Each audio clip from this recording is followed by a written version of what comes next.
Bonjour à tous, voilà, le jeu vidéo vient de se charger complètement et nous allons pouvoir commencer à jouer. Donc là, vous arrivez normalement sur cette présentation où votre nom d'utilisateur se met par défaut, vous ne pouvez pas le changer et vous avez juste à mettre votre mot de passe une deuxième fois.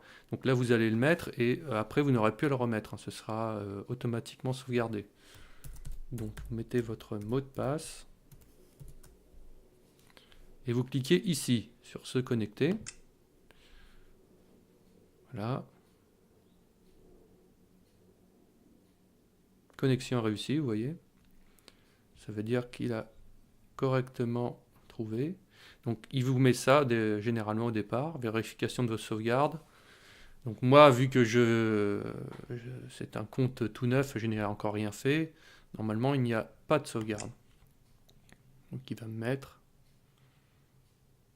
vous n'avez pas de partie 1, etc. Il va me mettre, vous n'avez pas de partie 2 et vous n'avez pas de partie 3 non plus. Parce qu'on n'a pas encore créé de partie en fait. Hop, donc ici, le jeu commence. Donc vous arrivez ici sur le premier écran du jeu. Ici vous avez des informations qui sont pas très importantes pour vous, mais pour moi ça peut l'être si jamais j'ai besoin de savoir où vous en êtes si vous avez un souci. Donc par exemple, ce qui est d'important ici, c'est surtout la version de Vexinland, vous voyez, 0.2.2.2, etc. Donc ici, vous avez des boutons qui permettent de... comment dire... ici, c'est pour le son, c'est-à-dire si vous cliquez dessus, vous désactivez le son, donc toutes les musiques du jeu, et si vous recliquez, vous réactivez le son. Donc vous voyez, quand j'active, ça met bien le... ça met le... Enfin, l'icône change, vous voyez, c'est assez parlant. Donc ici, vous cliquez sur jouer pour pouvoir commencer à jouer. Et vous voyez qu'ici, vous avez au choix plusieurs parties. Vous cliquez sur une partie et vous êtes obligé de rentrer un nom. Vous pouvez mettre n'importe quel nom, hein. Vous n'avez pas vraiment de... Vous pouvez mettre n'importe quoi. Donc, et vous cliquez sur commencer. Et là, la narration commence. Le début du jeu. Donc là, c'est pas précisé, mais en fait, vous êtes obligé de cliquer au moins une fois pour démarrer la narration et cliquer à chaque fois pour pouvoir enchaîner, comment dire, tout au long de la narration, parce que sinon vous resterez bloqué. Donc, j'ai déjà eu un commentaire comme ça où les gens ne savaient pas comment faire et en fait il faut continuer à cliquer constamment pour faire avancer la narration. Donc on va passer directement. Voilà, donc la narration continue. Donc c'est important quand même important de suivre un petit peu la narration pour l'histoire du jeu, même si c'est un petit peu chiant. Il n'y a pas encore de boutons qui permettent d'éviter la narration. Vous êtes obligé de cliquer jusqu'au bout, quoi. Et ici, vous avez des tableaux qui montrent un peu pour vous guider dans le jeu, ce qu'il faut faire, des informations, etc. Donc ici, cliquez sur l'icône pour commencer une quête. Donc, par exemple, ici, vous voyez là, on est dans la carte du jeu, à l'intérieur d'un village. Et en fait, si je clique pour naviguer dans la carte, il faut que je clique et je glisse, vous voyez. Donc ça, il y a des gens qui n'ont pas l'habitude de ça. Il faut, c'est des réflexes un peu qu'on a l'habitude quand on connaît un peu les jeux vidéo, mais quand on ne connaît pas, c'est pas évident. Donc voilà, vous cliquez, vous glissez pour naviguer à l'intérieur de la carte. Donc là, on va pas commencer une quête tout de suite, on va essayer de retourner à la carte globale du jeu. Donc si on clique ici, on arrive à la carte avec une nouvelle narration juste pour quelques conseils pour naviguer. Vous voyez ici, cliquez sur la carte, cliquez sur le nom du village pour avoir des informations. Ici, vous avez des explications sur à quoi correspondent les icônes pour chaque village. Donc voilà, c'est toujours le même principe, vous cliquez, glissez pour pouvoir naviguer sur la carte. Si vous cliquez sur le titre, hop, vous avez un panneau qui s'affiche avec les objectifs pour débloquer le village. Donc là, par exemple, il me précise qu'il faut que je finisse cette quête bleue, la quête bleue de Calvus Mons. Voilà, donc ici, vous voyez que j'ai une icône qui est, pour le village, qui est un peu marron, et là, c'est grisé avec une serrure. Donc ça veut dire que si vous cliquez dessus, vous voyez que le village n'est pas disponible.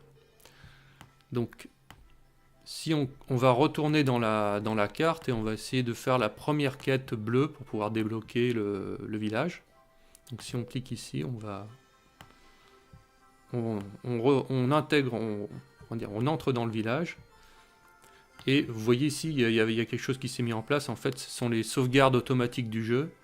En fait, il sauvegarde à la fois sur votre navigateur et aussi sur le, sur le cloud, c'est sur le serveur du jeu. Et ça vous permet, en fait, si jamais vous continuez sur n'importe quel autre navigateur ou sur n'importe quel autre... si jamais vous continuez sur une autre tablette ou un smartphone qui a un navigateur, vous pourrez vous pourrez continuer le jeu et au même endroit où vous êtes arrêté ici, par exemple. C'est ça l'intérêt. Donc, pour pouvoir commencer une quête bleue, vous cliquez dessus. Là, vous avez un résumé. Vous cliquez sur commencer la quête pour pouvoir commencer la quête. Donc là, vous avez une narration qui est obligatoire. Hop. Et vous commencez la quête. Les quêtes bleues, c'est en fait des QCM où vous avez juste à choisir une réponse parmi les trois. Donc là, on va aller vite. On va faire quelques erreurs juste pour le principe. Hop.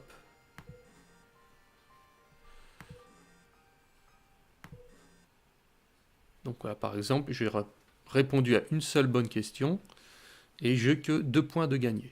Donc c'est 2 points à la première à la première fois que vous répondez juste. Après c'est 1 point à la deuxième tentative et après c'est 0, vous ne gagnez plus rien. Ça c'est le principe des quêtes bleues. Donc ici vous avez un récapitulatif, il reste encore 6 énigmes à débloquer, c'est plutôt 6 questions, mais bon ça revient un peu au même. Vous pouvez recommencer directement, ou si vous faites continuer, vous arriverez directement sur la carte, où vous pourrez faire un peu, faire un peu ce que vous voulez, vous pouvez aller un peu n'importe où. Donc là on va continuer, on va faire un exemple de quête jaune, on va commencer la première quête jaune, juste pour voir un peu comment ça se passe, comment ça se déroule, c'est un petit peu le même principe. Donc si on clique ici, vous avez 2 possibilités, les vexalises et commencer la quête. En fait, les vexalises, c'est en deuxième partie, on commence d'abord la quête, d'ailleurs si on clique sur vexalise, vous verrez, vous devez d'abord finir la quête avant de commencer la vexalise. Vous ne pouvez pas la commencer tout de suite. Donc ça, les vexalises, c'est quelque chose qui vous sera expliqué tout au long de la narration. Si vous ne comprenez pas, vous verrez. Ça sera expliqué au fur et à mesure, en fait. Donc on va juste commencer la quête jaune pour voir un peu comment c'est. Donc c'est pareil, il y a toujours un système de narration, vous ne pouvez pas zapper, vous êtes obligé de cliquer pour continuer. Donc voilà, là vous arrivez à la première énigme, on appelle ça les Vex énigmes dans Vexinland. Et donc comment ça se passe? C'est toujours un peu le même principe, vous avez un énoncé ici. Ici vous avez un visuel, si vous cliquez dessus, vous l'avez en plus grand. Et ici vous avez, on va dire, la question. Ici vous avez les Vex indices. Si jamais vous avez un souci que vous êtes un peu perdu, vous cliquez ici et vous avez accès à plusieurs Vex indices. Donc le premier il est gratuit. Quand on arrive ici, on va dire on a le premier Vex indice de base qui est toujours mis. Et si vous cliquez ici par exemple, vous avez la possibilité d'avoir le deuxième Vex indice. Et vous verrez que le nombre de vexils pour cette énigme passera de 35 à 25. Donc ça c'est, on va dire, la contrepartie. Vous cliquez sur oui, hop, vous avez activé, vous voyez le petit cadenas. Vous avez activé le deuxième vex indice et voilà. En même temps, vous avez perdu 10 points sur votre possibilité de gagner. Vous ne pouvez plus que gagner que 25 points en fait. Donc pour répondre à la quête, répondre à la Vexénigme, vous avez juste à cliquer sur répondre. Ici vous arrivez sur le module de réponse. Donc ici en fait c'est le champ qui permet d'écrire la réponse. Ici vous marquez la réponse et vous cliquez sur validation. Donc on va écrire n'importe quoi juste pour tester. Si on clique sur validation, voilà, là par exemple, j'ai mal répondu, j'ai mauvaise réponse. Donc si on clique ici, après ici, vous verrez que hop, en fait quand on répond mauvais à une question, on a 5 vexilles en moins sur le nombre de points de la Vexénigme. Donc on retourne à l'énigme, et vous voyez ici le nombre de points vient de baisser à 20. Voilà, donc ici on a un autre bouton qui permet de quitter la quête et de revenir directement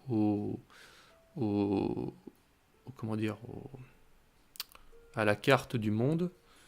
Si jamais vous voulez quitter la quête, vous pouvez le faire facilement, vous avez juste à cliquer ici, et hop, vous retournez sur la carte du monde.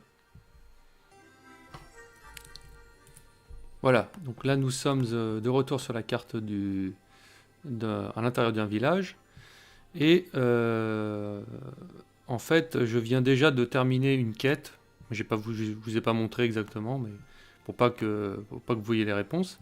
En fait j'ai déjà terminé la quête bleue correspondant à Calvus Mons, là où on est.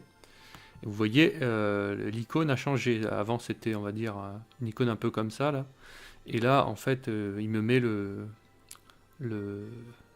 l'icône du déverrouillage pour montrer qu'en fait on a terminé la quête bleue.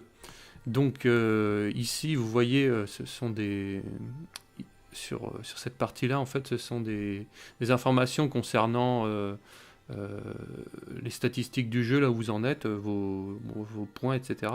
Et puis ça par exemple ça correspond au nombre de quêtes que vous avez débloquées. Pour l'instant on en est à 1 parce que je viens de débloquer la première quête bleue, donc on est à 1.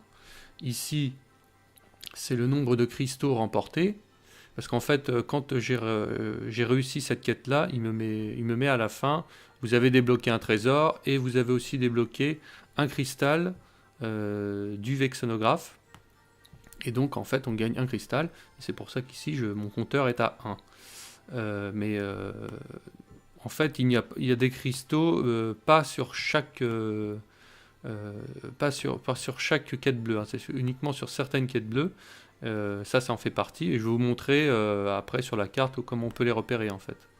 Ici c'est le nombre de vexilles que j'ai remporté au total, donc 7 vexilles, pour l'instant j'en suis à 7 vexilles. C'est un peu le nombre de points du jeu en fait, on appelle ça vexille ou nombre de points en fait, un peu comme vous voulez. Donc si on retourne sur la carte, ici vous voyez l'icône correspondant au village, il est devenu bleu. Avant il était marron, mais pas marron comme ça, il était marron avec un truc à l'intérieur. En fait c'était marron avec un symbole qui montre en fait qu'il y a un cristal justement à l'intérieur du village. Et donc c'est pour ça que ici par exemple vous voyez qu'il n'y a pas de ce symbole là, donc en fait il n'y a pas de cristal dans ce village là. Vous ferez la quête bleue, vous ne gagnerez pas de cristal. Vous voyez par exemple ici l'icône montre qu'en fait le village est inaccessible, mais il montre aussi qu'il y a un cristal en fait. Donc en fait si on clique dessus, vous voyez le village n'est pas disponible encore. Mais quand on y arrivera, il va falloir d'abord finir celle-là, finir celle-là, finir celle-là, finir celle-là. Et après, on verra que ici, à la place, ici, ça mettra quelque chose de... On va dire ce symbole-là, cette icône-là, mais en marron pour montrer que c'est accessible et qu'en même temps, il y a un cristal à l'intérieur. Voilà. Donc ici, là, je suis en train de faire des zooms et des dézooms. C'est un truc un peu difficile à faire, mais... en fait, si vous êtes sur votre ordinateur et que vous avez une souris avec un clic milieu, une molette, vous pouvez dézoomer et rezoomer. Et si vous avez un trackpad, vous pouvez faire en fait le geste du zoom, ça marchera aussi. un peu comme avec deux doigts, comme sur une tablette. Mais sur une tablette et un smartphone, ça marchera pas par contre. Donc ça c'est, on va dire, l'avantage d'être sur ordinateur. Donc on va maintenant s'intéresser à l'inventaire. Vous voyez que en fait, je vous montre vite fait comment on progresse un peu dans la carte du monde. Ici, vous voyez que j'ai débloqué le village, il est devenu bleu. Donc sur tous les villages qui sont liés un peu à celui-ci, ils sont devenus marrons, c'est-à-dire qu'ils sont accessibles en fait. Si on clique dessus, on peut accéder au village. Vous voyez là, par exemple, on a Enancorus le sec, etc. Là, on peut aller à Loconvus. Les villages, ils sont accessibles. Alors que, par exemple, Tourlus, on ne peut pas y accéder, vous voyez. Il va falloir, pour accéder à Tourlus, il faut qu'on finisse, il faut qu'on débloque Liancorus, vous voyez. Pour le débloquer, si on clique sur le nom, vous voyez qu'il me met comment dire, les objectifs pour débloquer le village. Et en fait, c'est de finir la quête bleue qui correspond à ce village-là. Donc il faut qu'on rentre dans ce village et qu'on finisse cette quête bleue, vous voyez. Un peu comme on a fait avec à l'intérieur de Calvus Mons. C'est un peu comme ça que ça fonctionne. Pour pouvoir faire tout le jeu, il va falloir débloquer au fur et à mesure chaque village et progresser. Et c'est un peu comme ça que ça fonctionne. Donc maintenant, on va s'intéresser à l'inventaire. Donc pour aller à l'inventaire, c'est ici en fait. Il faut cliquer sur le sac. Vous voyez, inventaire là. On clique sur le sac et hop, on arrive à l'inventaire. Quand on arrive à l'inventaire, en fait, de base, il nous met la rubrique, la section du vexillographe. Et en fait, la section du vexillographe, c'est un peu un récapitulatif de toutes vos statistiques de votre partie, en fait. Donc là, ici, vous avez le nom que vous avez tapé tout au départ, quand vous avez créé votre partie. Vous avez le nombre de vexilles, le nombre de cristaux, le nombre de quêtes que vous avez débloquées. Ça correspond un peu à ce que vous avez là.